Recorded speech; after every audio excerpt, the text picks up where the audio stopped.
I think the very important things we have seen that not really happening from even world leaders and countries leaders, it's the matter of recognizing that we're living crisis. Some of the world leaders even actually took very time to recognize that the crises were there, whether it was the current crisis we're living in or the previous financial crisis. And that has kind of devastating effects on their respective countries, economies, and even what you call the companies the leaders were running. And I think one of the testimonial things that because we're living in UAE, we have great leaders. They have early on recognized what to do and what action to be put in place. So I think the very important first thing is, how do we recognize that there are crises as early on, and then things follows later on. Of course, there isn't one solution which fits all the countries or all the organizations. They vary. And I think if we sit to talk about it, there'll be, I think, hours and hours of discussion. However, given in the interest of time and the webinar over here, probably I would be able to summarize at least in the key 5 points. And one would be that the leaders sometimes they believe because they have a lot of past experiences and during crisis, they believe they'll be able to do it and cut it themselves. And this is where statistics show many times that that is not the right approach. The best approach would be, it's actually creating network of teams. So you actually go to your organization, see the people who have the relative experience, who are actually touched to the ground, and build the team who would be your crisis team to manage the crisis. So that is the very important aspect. I actually call it the nervous system.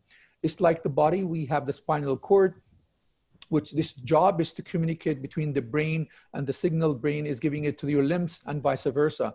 So your nervous system and the cycle you create in the organization by having this network of teams, their job becomes, how do they communicate between the employees and the senior management, and becomes a very small, a quick link between them. So that is the first option. So how do we define this network of teams? So they have relatively good experience. They should be adaptable. They should be able to contract, and they should be able to expand when situations are necessary. And they should be able to renegotiate and redo things differently. And that's very important. So they need to be very agile. And I think their main focus would be that or the domain of action they need to look at is, first of all, how do I safeguard my workforce today? Because the people are the most important factors in the whole thing. And probably we'll dwell upon how do we actually manage people as well. So that would be the most important domain for them to manage. The second would be, how do we manage and stabilize I would say, the chain supply? Any organization would have any sort of chain supply, have to actually make sure that that's taken care of, because you have clients you're going to talk to, you have your suppliers giving you the information, and you have to make sure this pipe is working, because the supply chain could be hard, could be soft, could be anything. So it could be any soft products or hard products as well. The third important thing they need to talk about is to carry out the financial stress testing. The company would have a limited cash flow sometimes, and you need to find out what do you need to do at this time. So go back and check and make a scenario analysis and look at things. If the cash I have, how long will it last me, or various scenarios I need to do? How do I work out a different discount or deferral or a postponement in payment with my vendors, with my suppliers? And the other important factors and domain that this nervous system will need to worry about is the client and customers. How do I open my communication channels to them, and I keep on continually talking to them and make it happen? So this would be the second most important factor, is how do you make sure that you have a good nervous system which is actually taking care of the organization and moving forward from it. Of course, the other points comes to my mind as well. And one of the very critical one is the communication. The statistics shows that whenever we speak, regardless how important the message is, even if we're during crisis, it says only 1/3 of the people are listening to you. The other 2/3 are not listening, or they're distracted, or there's something else in their mind. And it's even more proven to be correct during crisis time, because people are still struggling with their chemical reaction happening in their mind, what's going to happen to them. So they are having mixed messages, and that's why they're not listening to you. So that's why they reiterate the fact, and they say, over-communicate during these times. Make sure that the channel of communication is open with your people. Have that thing rapport done very, very quickly, as early as possible.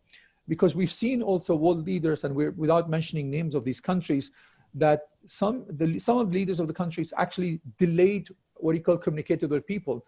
So that led to chaos and led a lot of people think of different things, and rumors have started seeping in and have created a ripple effect in terms of how the companies need to manage their organization and even countries as well. So the timely communication and effective communication and constant communication make sure the message is going on. To be honest with you, I can share a simple example I lived with when I was in Dubai Bank. And this has happened during the financial crisis of 2008. And given we were relatively a very small bank, somehow roughly less than 1,000 employees. So we were like a kind of a flash news happening only by Dubai Bank that this is a bank which is going to be sold out. It's a bank that's going to be either be acquired or merged or something. So all the employees were living this uncertainty that tomorrow we wake up and we may not have a job. Most of us thought of that way. But the way we turned it around, it was, honestly speaking, hats off to the CEO of the company at that point of time and the people, the management staff we had. We were kind of the nervous system. It was literally, we've created the nervous system. How do we communicate with the leaders of the company and the rest of the staff? And one of the important things we created, which was really hats off to him, it's how do we communicate effectively and how do we do over communication, to the extent when the CEO of the company used to receive any information on what we're working on, even at 8 o'clock at night, he would call all of us. And if it was possible, then we would actually come and physically meet at 9 o'clock at night. So we would leave everything and go and meet. And it happened very often. And trust me, that kind of built a lot of confidence in us on what's happening. So we were at least clear, so that we had clarity and transparency. The following day, when we landed up to the organization, we exactly did the same thing. The first thing in the morning we did, the messages which has happened by our CEO, we resonated back to our employees. So employees also appreciated that. This, mind you, that the fear of losing the job did not go away, but they kept on being engaged. To the extent when we used to run surveys of staff engagement, and not only staff satisfaction, but staff engagement is something a little bit high of level, is to really engage how people are involved in getting things done. In 2010, 2012, the average score by what you call corporation and by banks, local banks, were around 60 to 62%. We were scoring almost every year above 70%. That shows, despite the uncertainty that people were living in, and because of effective communication, of course, many other things we were doing as well, people were really engaged. People were coming in knowing that something going to happen, but they were very engaged in working out and getting things done. So communication has been very, very effective. One of the other important things, number 3, I would say, is how do you manage the morale of people? How do you manage the emotions people are going through? And the effective way for the leaders to do it, and seldomly they forget to do that because they believe that they're very powerful and they'll get to do it, is the leaders to recognize themselves that they're human beings as well. They also have sets of feelings, emotional, what you call reaction happening to them, chemical reaction happening to their brain as well. The faster they recognize that, the faster they'll be able to understand what needs to be done. Only then they'll be able to communicate with the people. They'll have an open door policy. They'll be understanding the emotion of people, and they recognize where their people are going professionally, personally, and what's going to happen with their loved ones. Because the way they know that the uncertainty they have among themselves, okay, don't knowing what's going to happen to me, is the same sets of questions that the employees are asking. So once I, as a leader, or we as leaders, recognize that, I know what my people are thinking and going through at that point of time. I can keep on going on. There are other points. So if you have any other questions before I move on. But Maher, great points. But communication is key, because you need to be connected. And when there's uncertainty and fear and so on, we all come up with like the worst ideas, the worst scenarios, with you name it. So what do you communicate at this point? Do you communicate exactly what's happening, where we are? Do you communicate the problems, or do you only communicate solutions? What do you communicate in leadership? Sure. The key word on communication would be transparency. It's very difficult to camouflage things when things are happening, but leaders need to be careful at the same time. We cannot be, many of the leaders, what they do, they sell over optimistic messages, and actually not recognizing the need of the hour and what's happening today. So when we over-promise and over-optimize, many people recognize that there's something different is happening. So you're actually selling a wrong thing. So what happens to the credibility of leaders at this point of time is getting diminished. So it's very important before you even communicate. We talked about the first point that you have to have your nervous system, your network of teams. The job of the network of teams is to assess the situation because they're actually more close to the ground. So they bring the information back to these leaders, and then the leaders will actually transparently communicate this information. So it's a two-way flow. They cannot just think of their experience will be able to handle it. It's not about experience now. It's all about the character they bring about managing this situation through transparency. Yeah. So, you know, when we first were going through this, you know, March, April, and a bit of May, you know, the havoc and so on, but now things have settled in with people. You know, we went through the classic cycle of denial, and then, you know, didn't know what to happen and so on. Now people are dealing with it, trying to problem solve and so on.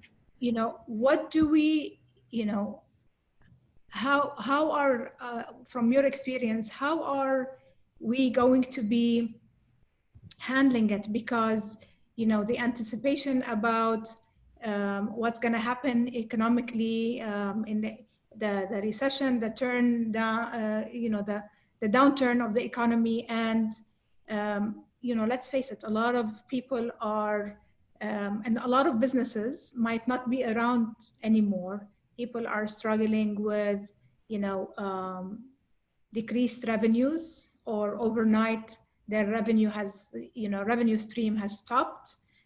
They're trying to figure out if they're still in the right industry. They're trying to, you know, to see what they can do to decrease their costs, what they can do with their teams, and so on. But the realities are, people are grappling with possible job loss, or people who have been asked to leave their jobs, businesses who are trying to shrink and trying to figure out growth. You know, how do we handle all of that? It is definitely very challenging, and the tough decision need to be made, unfortunately. I'm currently advising a group of companies, and they've got really versatile, I would say, jobs. They're varying from management of metro stations and the servicing of these metro stations. They have what we call a software company. They have a real estate company, and they have also environmental companies as well. It's really versatile. And the challenge in every single company is different, but they're all interrelated, to be honest with you. And one of the things we early on did is what I personally learned from my previous crisis when I was back in Dubai Bank. And we exactly did the same thing. We brought the people, and we tried to create the network of teams, and we asked them. And while this is a family office, but, you know, they have really talented people.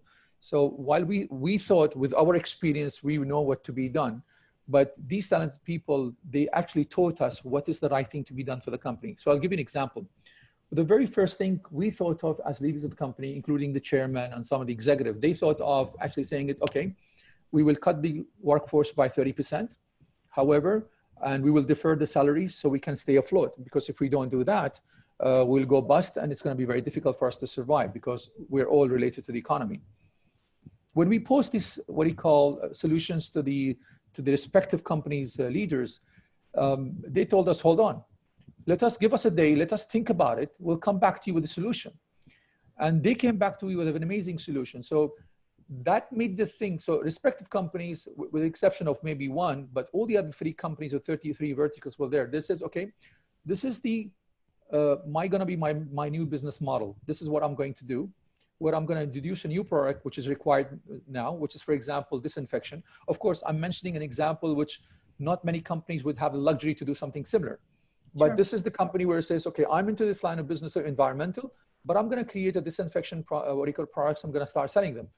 And honestly speaking, in that previous month, which was month of April and May, the contribution of that sales they were proven to be correct. It actually became the 30% of the revenue, which earlier used to be almost close to 1 or 2%.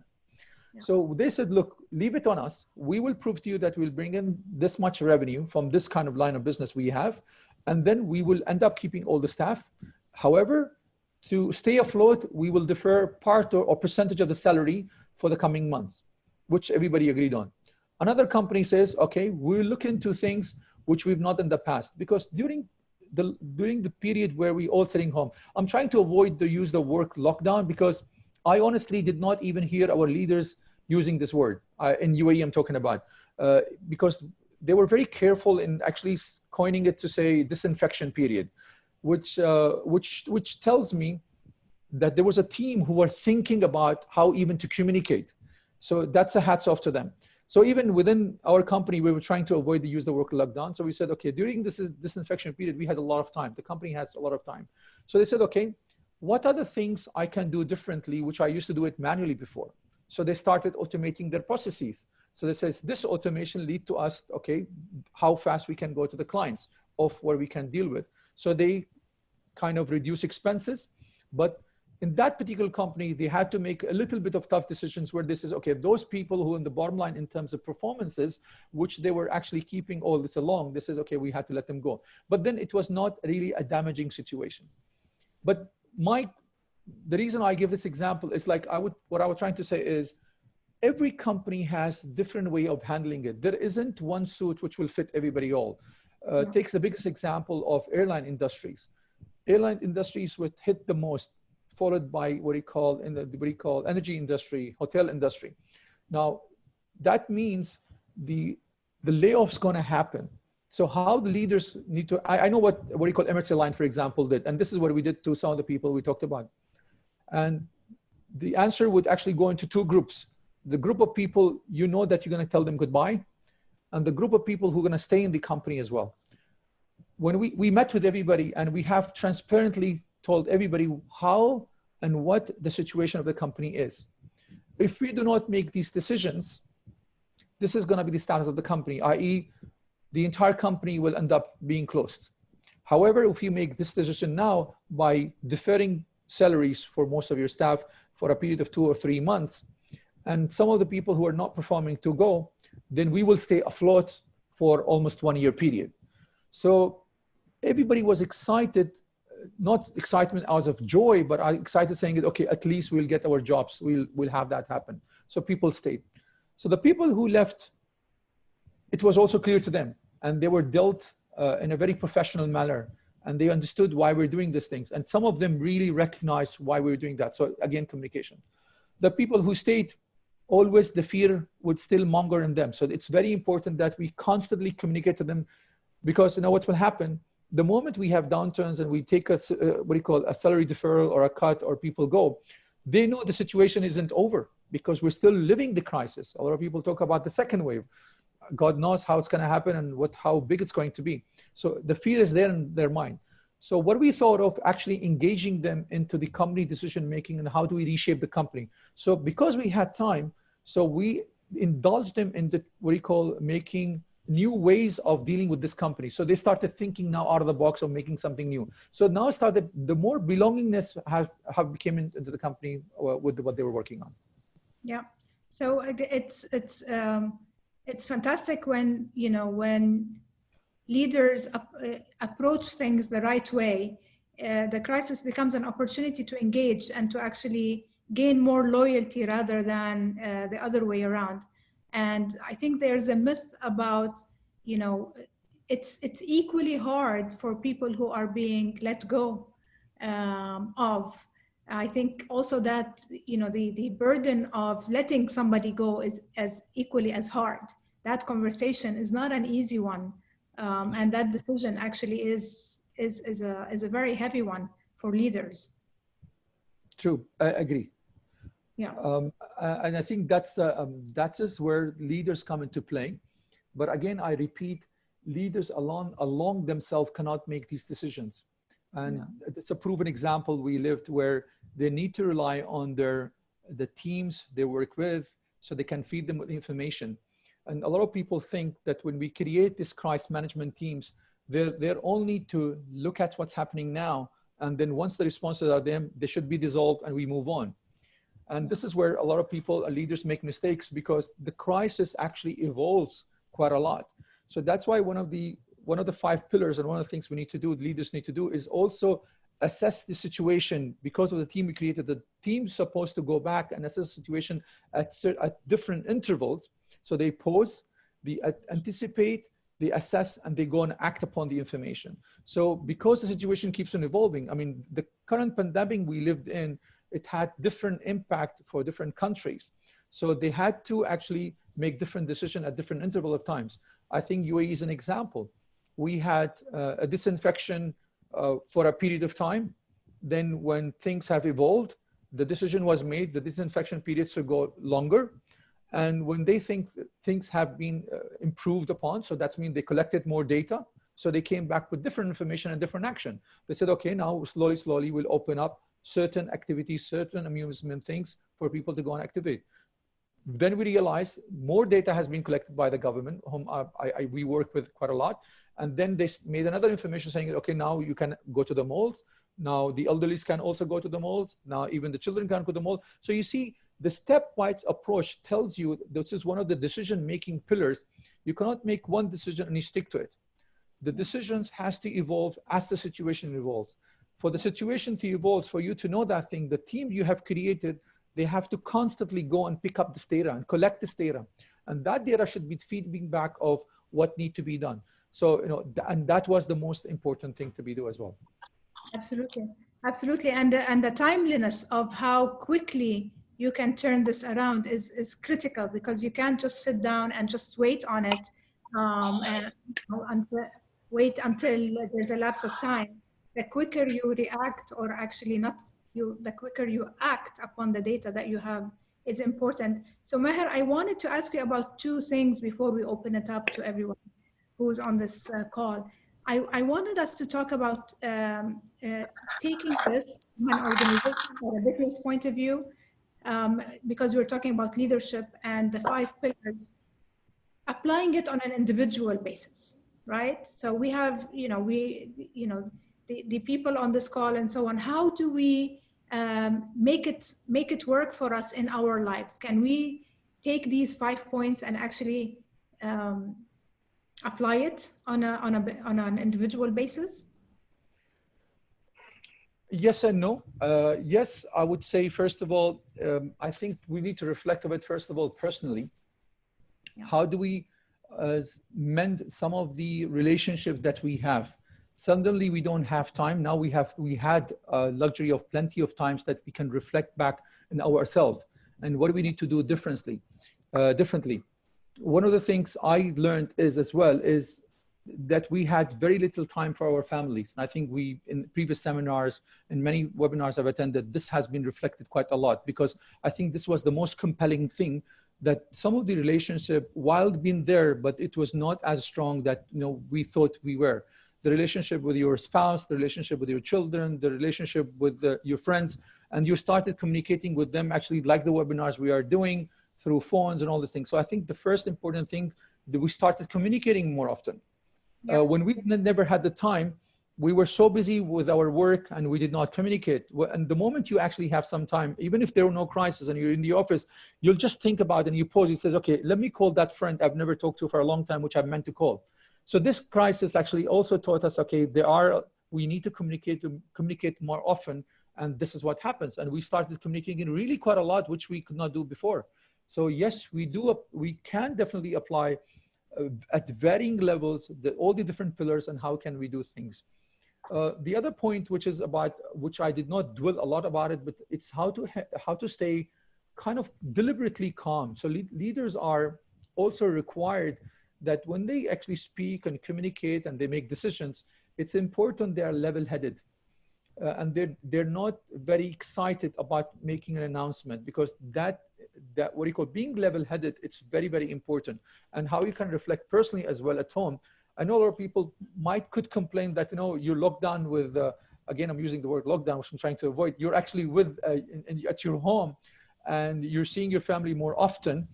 Yeah. So sometimes the tension do increase, because we're human beings, we're this happening.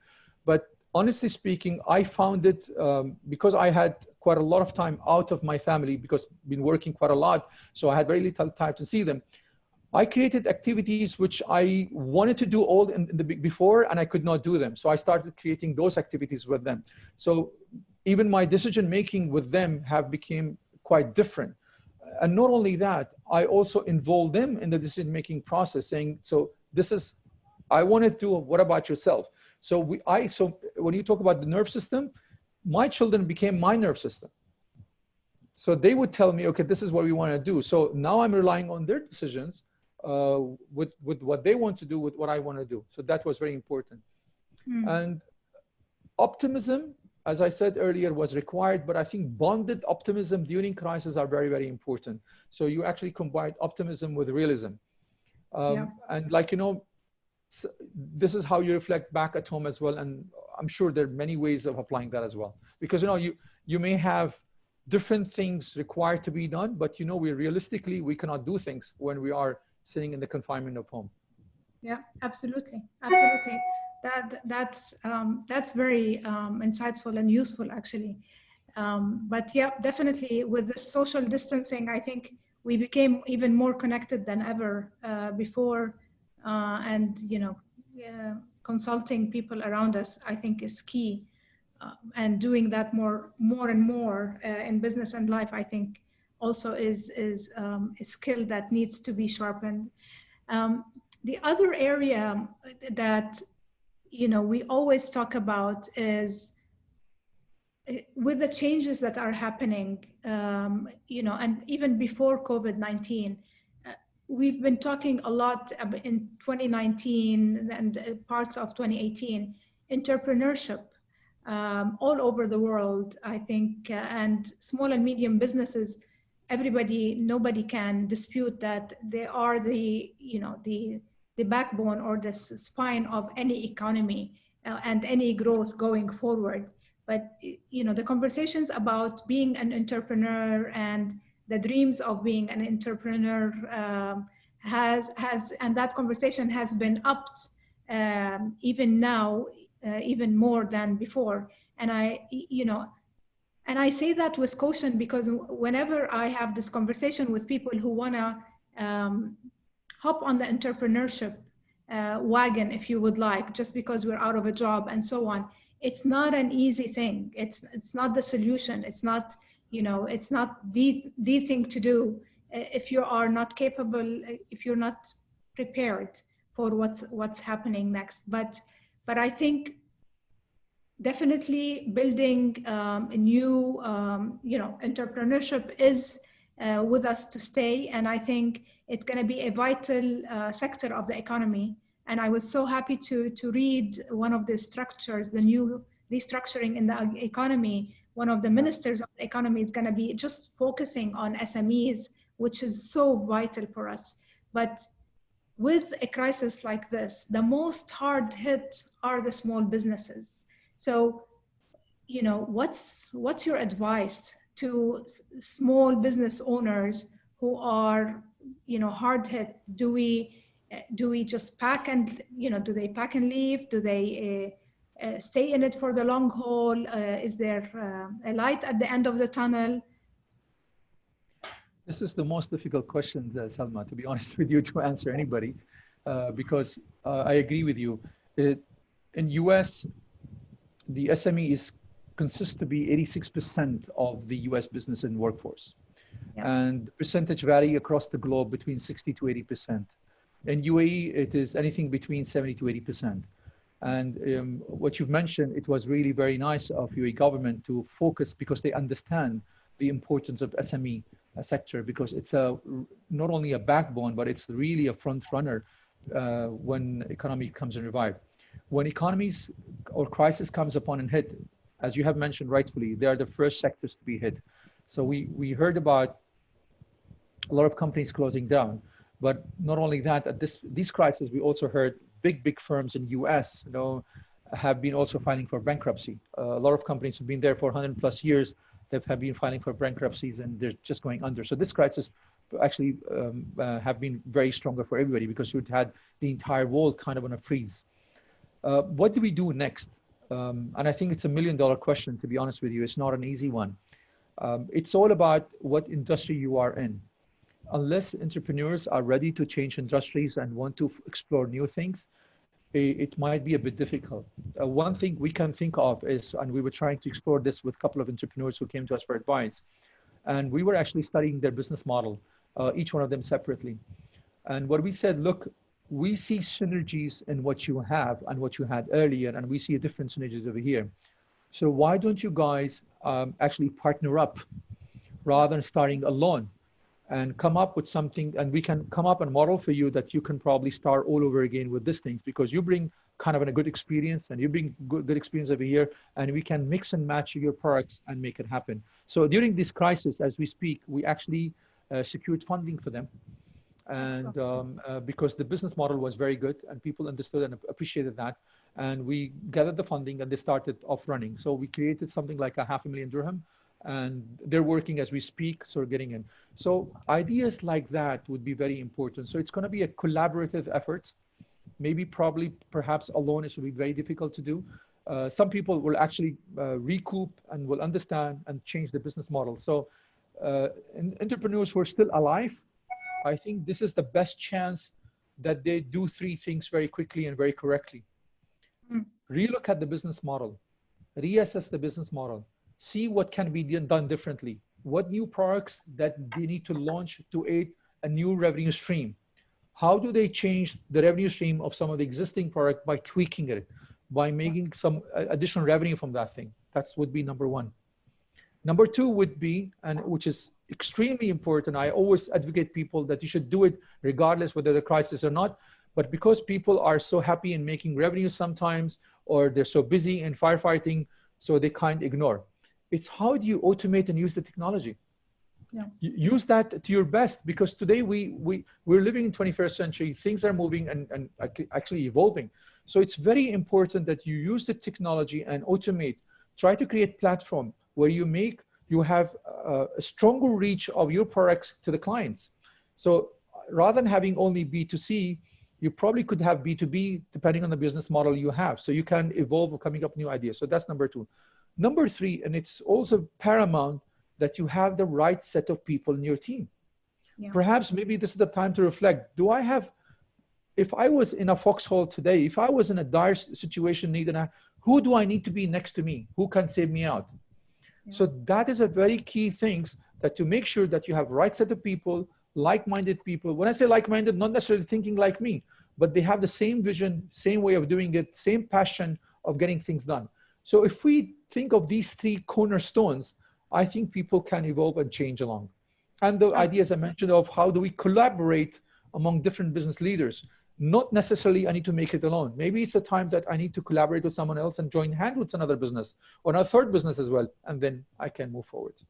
Absolutely. I mean, that's very, very valuable. And that's, I think, partnership in times of crisis, and making sure that we leverage all of each other's strength and complementary nature is it's completely key. And I'm going to open it up for everybody if you would like to unmute yourself and join us in this conversation, because this is very, very enlightening.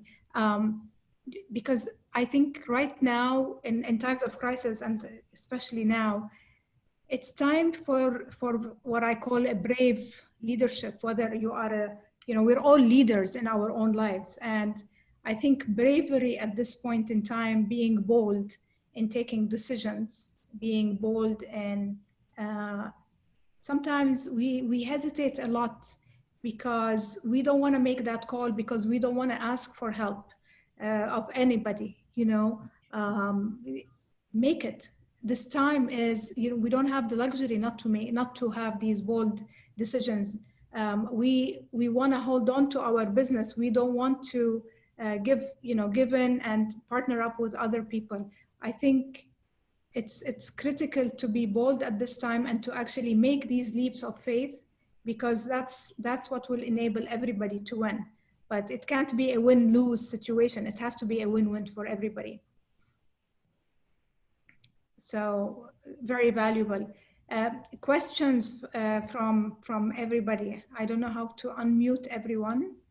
Let me figure it out as we're doing it, but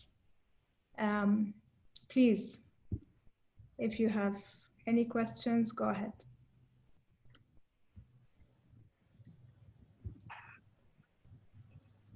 Okay.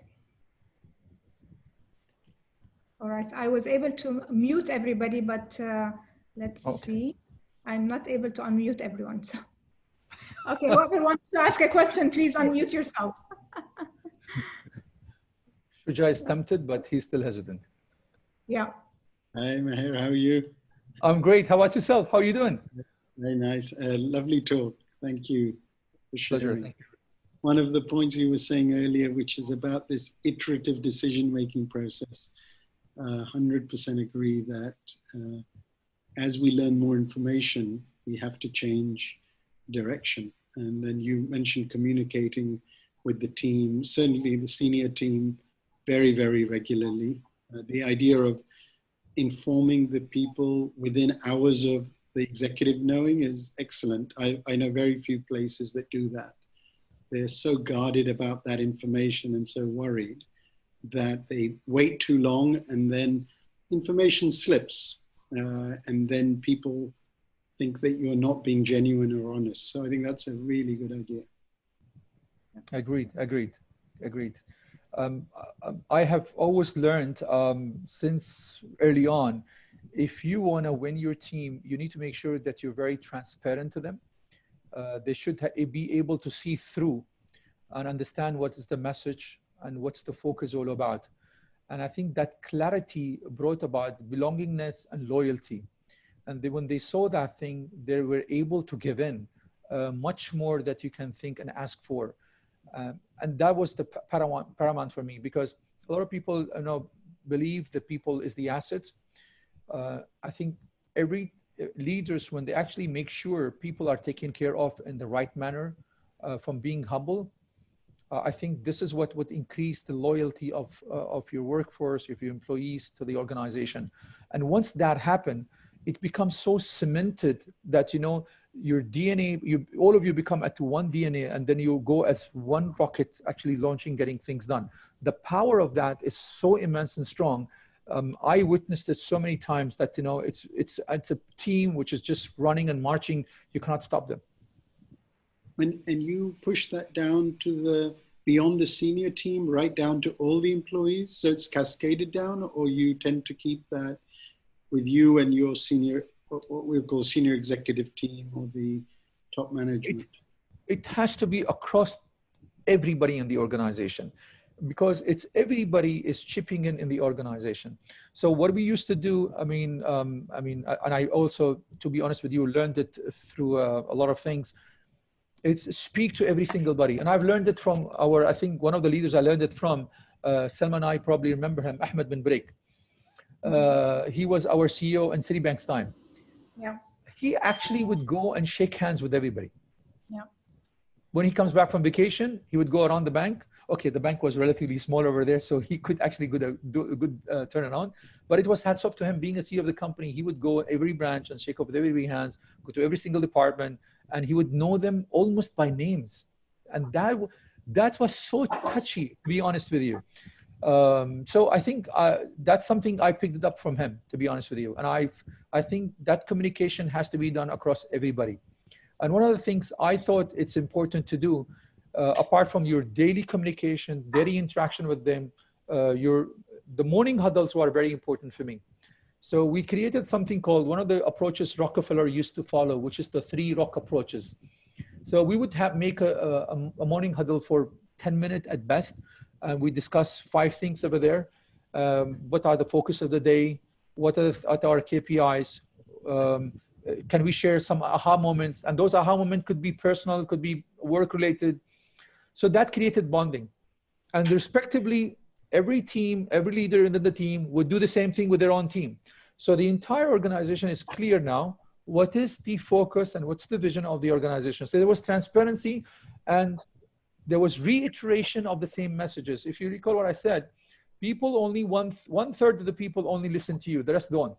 But when you do this thing every day in the morning, And we actually used to do it in a very awkward hour. We used to do it 8:08.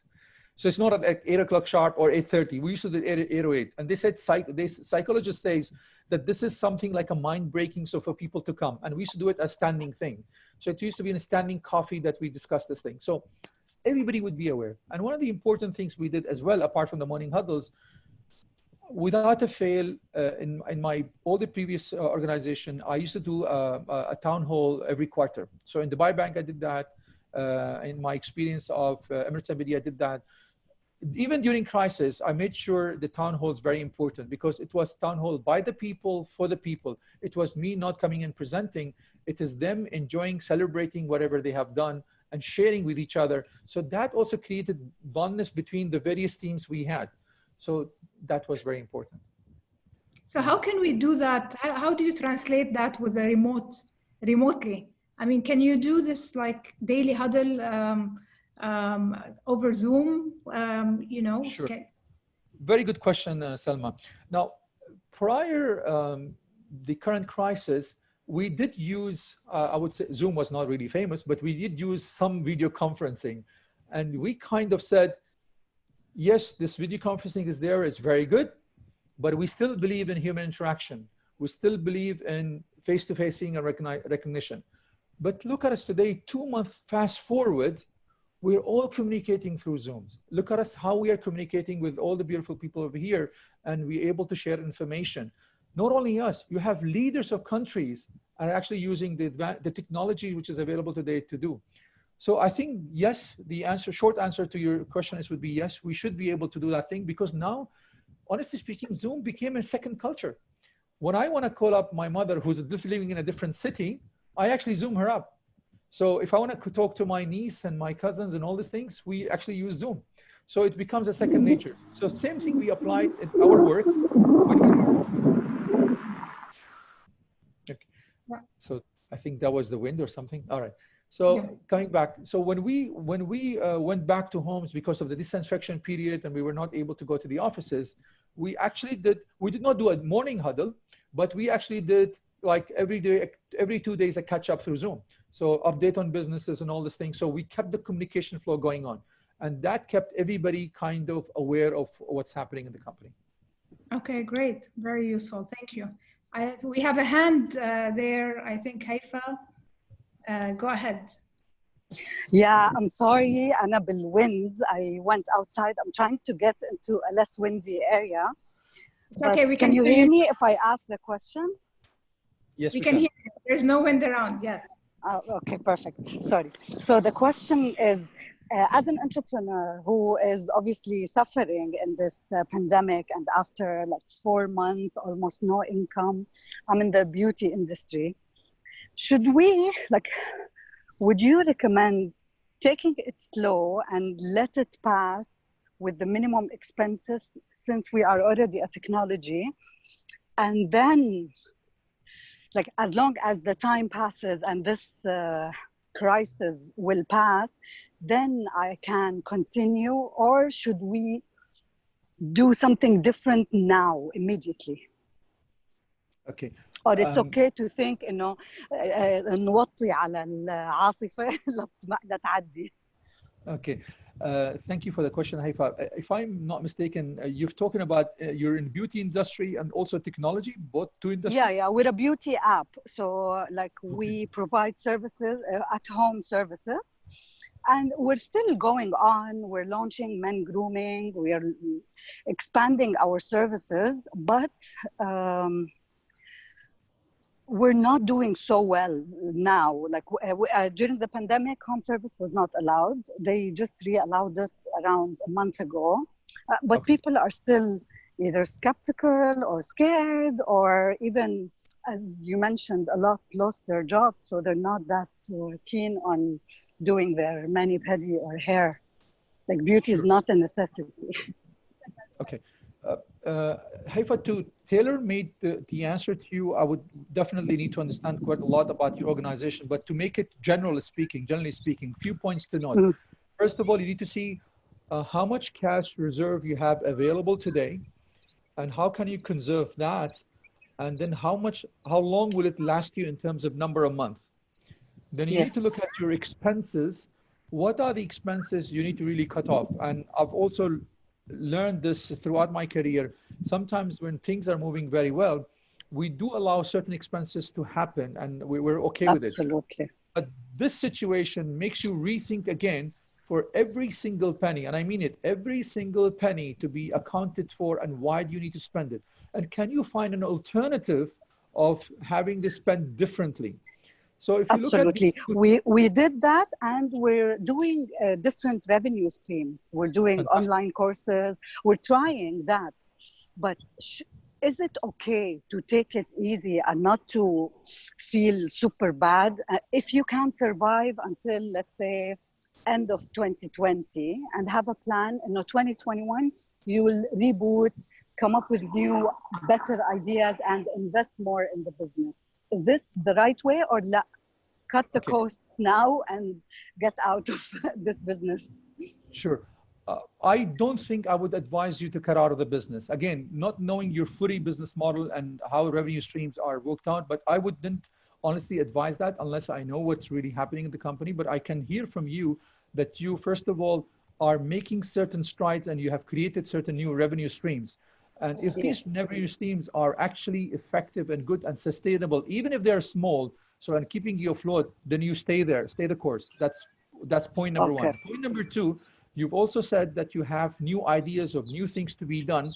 Of course, these new ideas may require some investment to be done over there. However, if you do these things over a different model, for example, you wanted to do this thing on face-to-face, for example, but if you can't do these things on using a platform or this business idea where you can shift the expense or capital, if it's a capital intense and you change it, say, no, let me do it this way, and you still launch the idea, for example, maybe you can launch 20 or 30, 40% of the idea and you still make a revenue stream from it. When the things and crises are kind of over and dissipated, then you probably open up the idea fully and then you go 100% operational. But I usually would never advocate that you close down without knowing even your business model. But from what I heard from you, I would say keep on going on. Thank you so much, and thank you for the whole session. It was really informative and a lot of good information in leadership. Thank you. Thank you very much. Thank you. Thank you, Haifa. We have another hand going up. Ayman, go ahead, Ayman.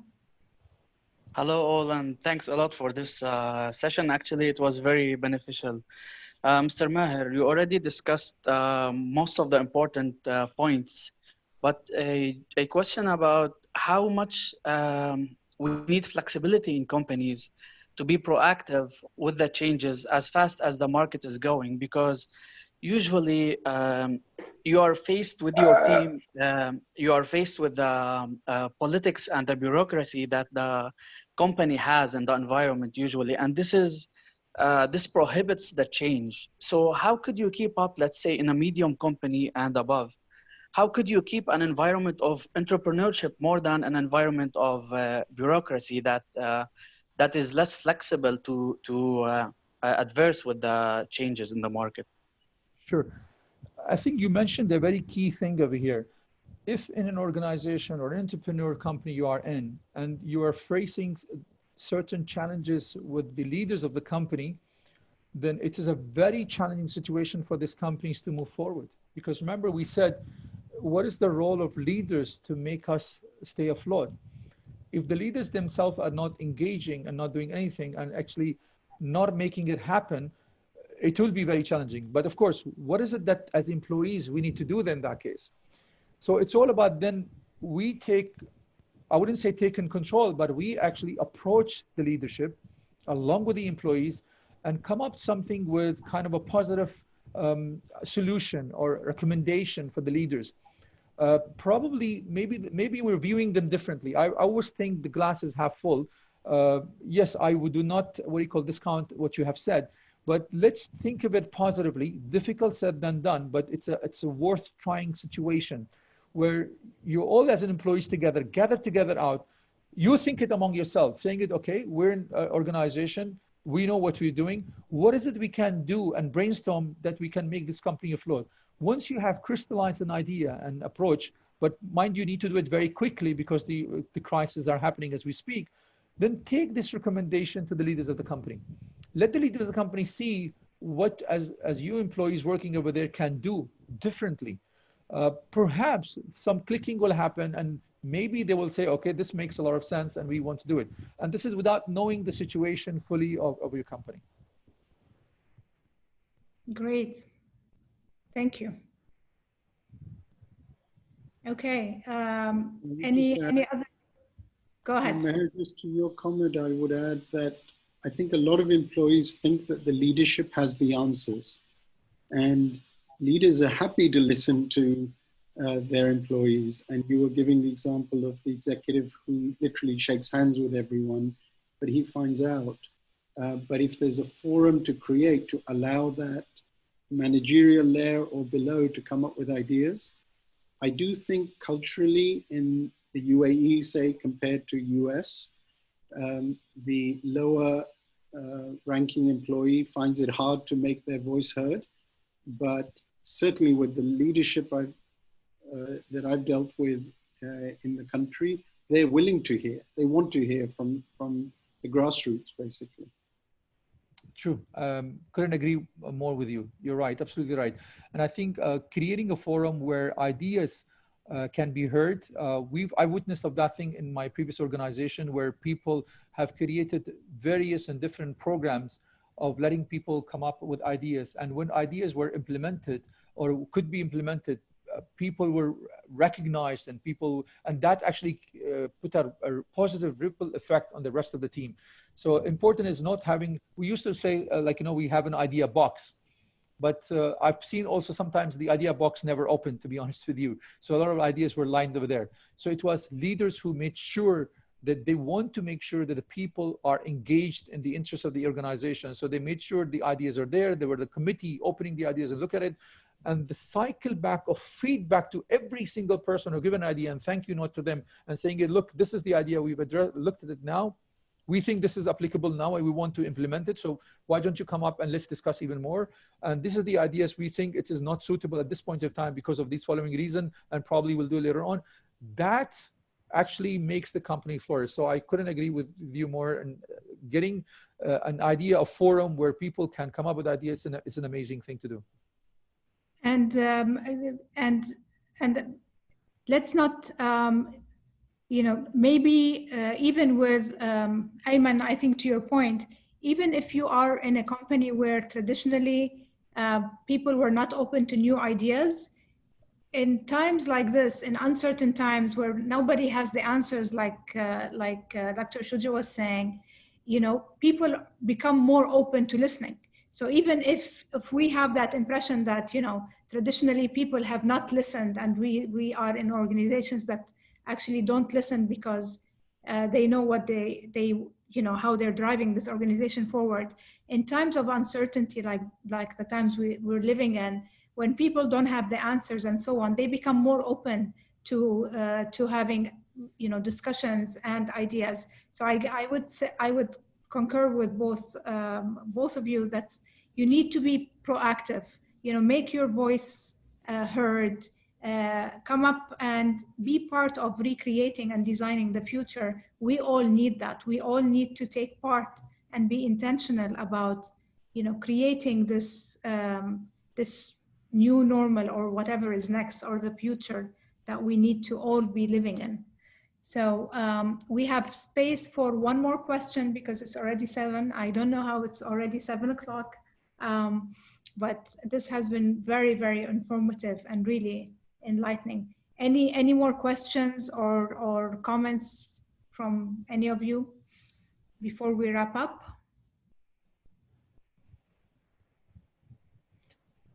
Final words, Maher, as we wrap up this workshop.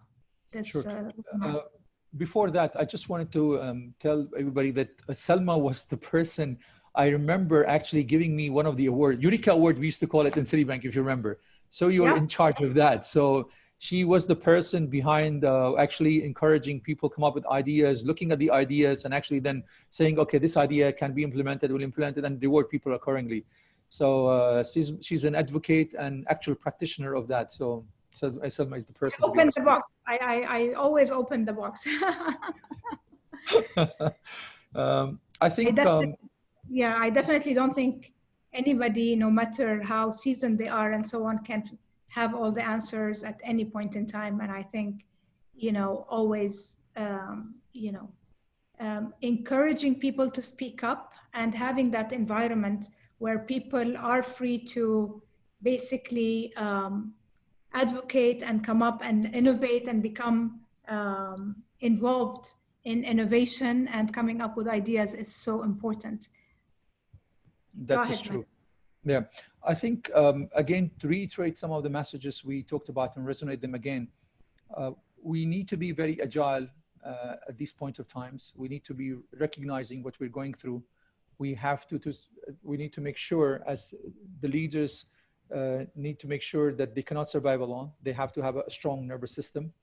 They need to communicate again and again and again and over again. Over communication is the key for this time.